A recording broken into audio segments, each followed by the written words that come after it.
सुप्रभात। मन की तृष्णा, यह हमारी आज की आध्यात्मिक चर्चा का विषय।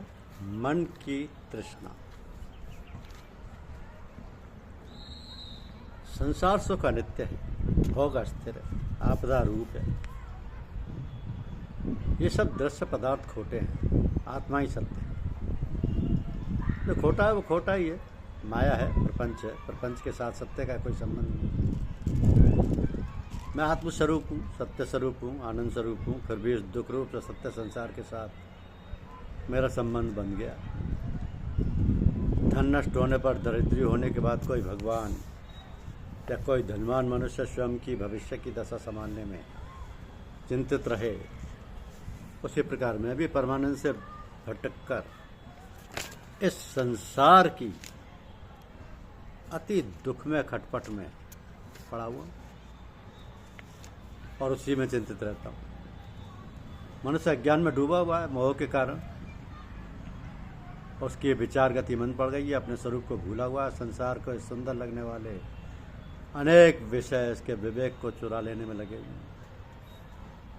मनुष्य विवेक खो बैठा है, यही विषयों के पीछे दौड़ता है और इससे दुखी होता है। जिसने तत्व को जाना है, जिसको महायज्ञ महाज्ञान प्राप्त हुआ है, ऐसा ज्ञानी महापुरुष इन विषय विकारों को मार सकने में समर्थ है। अन्य समस्त जीव माया में फंसे हुए अज्ञान में डूबे हुए ही रहते हैं। मनुष्य को महान रोग लगा हुआ है अहंकार। अहंकार मोह में से उत्पन्न होता है और तृष्णा अहंकार में से उत्पन्न होती है। अहंकार खोटा काम कराता है, पाप कर्म कराता है। अहंकार से संसार उत्पन्न हुआ है। देहाभिमान अनेक आपत्तियों का सृजन करता है। अहम मन को अशांत करता है, मन को बिगाड़ता है। अभिमान सबको त्रास देता है, सबको रुलाता है। ममता मर जाती है, परंतु अहंकार जल्दी मरता नहीं। मैं हूँ ऐसा देहाभिमान ही संसार के सब विषयों में, सब संबंधों में आसक्ति उत्पन्न कराता है। इस असार संसार में अहंकार रहित होकर रहना ही सार है। रहना ही सार है। ये मन बहुत अशांत है, अतिशय चंचल है। सुख दुख मन ही लाया करता है, मन विषय में भटका करता है। ये स्थिर नहीं रह सकता, ये धन के पीछे दौड़ता है और धन मिल जाए तो उससे इसे संतोष प्राप्त नहीं होता। अन्य किसी भोग पदार्थ या विषय की तरफ दौड़ जाता है। मन कूद फांद करता ही रहता है। इस प्रकार चारों तरफ दौड़ा ही करता है। मन को तनिक भी शांति नहीं। मन अनेक तरंगे लिया करता है। मन मोह प्राप्त करता है, क्रोध करता है, लोभ करता है, कामना करता है, आसक्ति करता है, द्वेष करता है, अनेक प्रकार की चिंताएं करता है। वो क्षण में सुख पाता है, क्षण में दुखी हो जाता है। इस मन को बस में रखना बहुत कठिन है, असंभव जैसा है। तो जिस प्रकार पक्षी मांस के ऊपर झपट्टा करता है या झपटा करता है, उसी प्रकार चित्त विषयों के ऊपर झपटता है। बालक को यदि खिलौना दो तो वह अपने चिर दिनों के अभ्यास को एकदम छोड़ देता है और खिलौने में तन्मय बन जाता है। इसी प्रकार मन भी विषय मिलते ही अनेक दिनों से अभ्यास किए गए शुभ कर्मों को, सत्कर्मों को छोड़ देता है। मन इंद्रियों का गुलाम है। इंद्रियों को राजी करके रखने के निमित्त वह भोगों के लिए भटकता है। इंद्रियों के गुलाम बनो नहीं, इंद्रियों के मालिक बनो। इंद्रियों के गुलाम नहीं बनो, मालिक ही बने रहो। इंद्रियों को भोग जुटाओ, इंद्रियों का भोग मत जुटाओ, इंद्रियों को वश में रखो। इंद्रियों को वश में रखने के लिए दो ही उपाय हैं। ज्ञान मार्ग कहता है इंद्रियों को समझाकर उनको प्रभु के मार्ग में लगाओ। भक्ति रस से उनका पोषण करो। इंद्रिय रूपी पुष्पों का प्रभु को अर्पण करो। ज्ञान मार्ग अत्यंत कठिन है। योगियों को प्राणायाम प्रत्याहार आदि में बहुत कष्ट होता है। साधारण मनुष्य के लिए भक्ति मार्ग बहुत सरल है। भक्तों को भक्ति में अतिशय आनंद मिलता है। जगत में दो मार्ग हैं, एक त्याग का, दूसरे समर्पण का। त्याग मार्ग में जो ना सके उसके लिए समर्पण। मन ही जीव को बंधन में रखता है। मनुष्य की मुक्ति के लिए इच्छा होने पर भी मनुष्य साधन करने नहीं देती। मनुष्य मन का कैदी बन गया। इस मन रूपी शत्रु को जीतने के लिए महापुरुषों ने शम दम आदि जो साधन बताए हैं उनको करने की बहुत आवश्यकता है।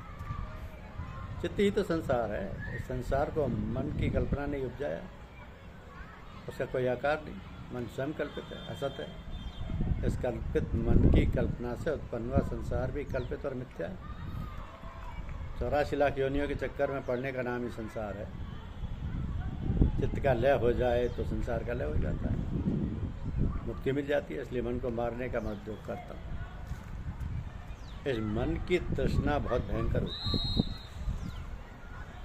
मन की तृष्णा बहुत भयंकर होती है और विवेक को, ज्ञान को ढक देती है। तृष्णा मोह रूपी आवरण खड़ा कर देती है।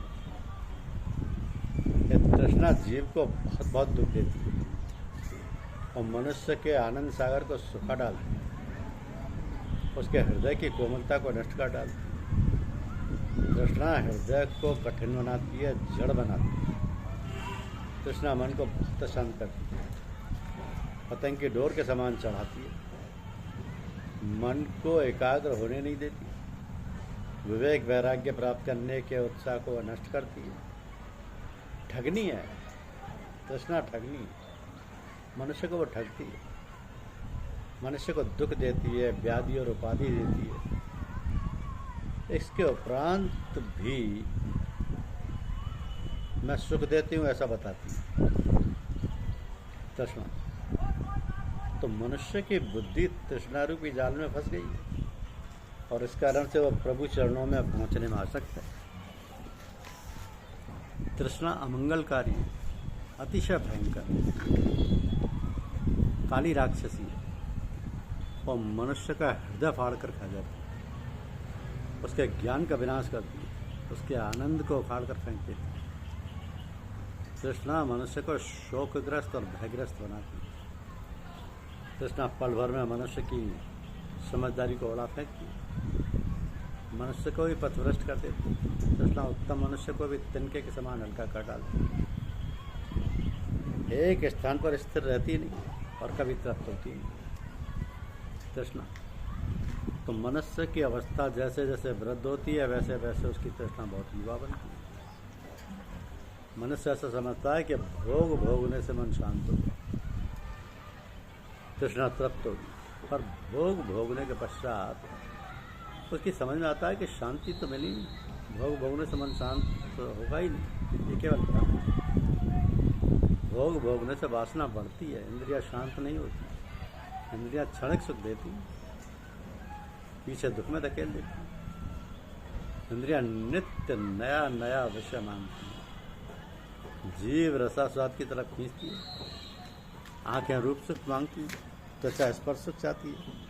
कहीं शांति नहीं, कहीं भी तृप्ति नहीं। तो तृष्णा ही तो विषय वासना है। ये वासना रूपी डोरी से इंद्रियां विषय में बंधी हुई हैं, आसक्त हुई हैं। विषय में आसक्ति का नाम ही बंधन है और विषयों का त्याग, विषयों से वैराग्य, ऐसी का नाम मोक्ष है। तो वासना रूपी डोरी से जीव की गांठ इस संसार के साथ बनी हुई है। इस गांठ को खोलना है। बुद्धिमान पुरुष तृष्णा को विवेक से नष्ट करते हैं। तृष्णा का नाश हो पाए तभी यह जीव अपने वास्तविक स्वरूप में ब्रह्म स्वरूप में स्थित होता है। तभी यह होता है। तो जिसकी भोग में आसक्ति है उसका शरीर ठीक रहता ही, जिसकी द्रव्य में आसक्ति है उसका मन ठीक नहीं रहता। भोगासक्ति तन को बिगाड़ती है, द्रव्यासक्ति मन को बिगाड़ती है। महापुरुषों का मन ही मानव सद्गुणों से संपन्न है। जिसका मन शुद्ध है वही संपत्तिवान है। धन का जिसने संचय किया वो धनवान नहीं, परंतु जिसने सद्गुणों का संचय किया वही धनवान है। असंतोषी है, वह दरिद्री है, सद्गुणों से हीन, शील से हीन मनुष्य दरिद्री है। इस जीवन का कोई भरोसा नहीं। देह क्षणभंगुर है, अनित्य है। फिर भी मनुष्य ऐसा समझ बैठा है कि शरीर ही आत्मा है, मैं ही शरीर हूँ। मनुष्य अस्थिर आयु को पकड़ कर रखने की इच्छा करता है, नित्य रूप आत्मा पर दृष्टिपात करता नहीं और इससे अंत में दुखी हो जाता है। विषयों में जिसको आसक्ति है उसका ज्ञान भी भार स्वरूप है। तो तृष्णा को, मन की तृष्णा को नियंत्रित करता है। धन्यवाद।